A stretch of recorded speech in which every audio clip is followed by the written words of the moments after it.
שלום לכולם, אם אתם עכשיו מחקתם משהו ב-CRM שלכם, או שאתם רוצים לדעת לאן זה הלך, מה קרה, מי נגע במי, זה הסרטון בשבילכם, נראה לכם איך עושים את זה בזו ב5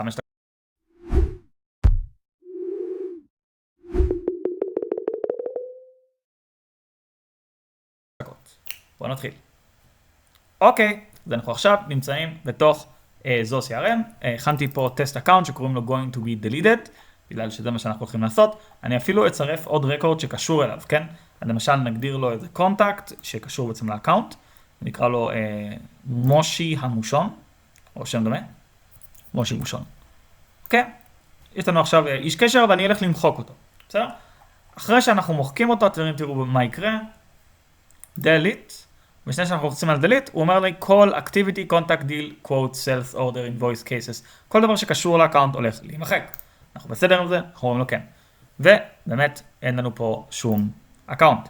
עכשיו אני אלך למקום אחר ואני אבדוק איפה הוא נמצא. אם אני הולך ל-recycle bin, אני אוכל ללכת לעשות חיפוש פה, או שאני הולך פה ל-data administration recycle bin, אני אוכל לראות את האקאונט שמחקתי ואת הקונטקט שמחקתי גם.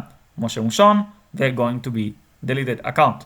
אתם רואים את זה פה? אז פה אפשר לעשות גם פילטורים, אתם רוצים לחפש אקאונט ספציפי, שם, כל מיני דברים כאלה, אתם יכולים, ואם אתם רוצים לשחזר אותם, אתם לוחצים כאן ועושים restore.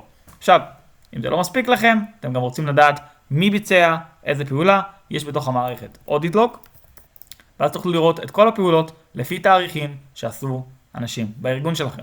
אחת הסיבות שזה חשוב לעבוד עם named user, פה אתם רואים אני משתמש ב-1T Solutions, שזה user שבו כל הארגון שלנו משתמש, אבל אם אתם עובדים עם משהו אחר, אז אתם תוכלו לראות את השם הספציפי של הבן אדם שביצע את הפעולה, ולא רק 1T Solutions או את השם של החברה שלכם.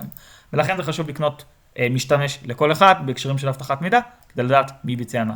אז זהו, מקווה שעזרתי, מקווה שעכשיו אתם יודעים איך לזהות אם מישהו מחק לכם משהו בסביבה, ואם יש משהו נוסף שאתם רוצים לראות, מי מחק, מתי מחק, דברים כאלה, איך לעשות את זה.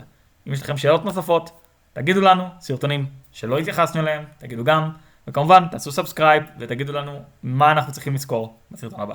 תודה רבה.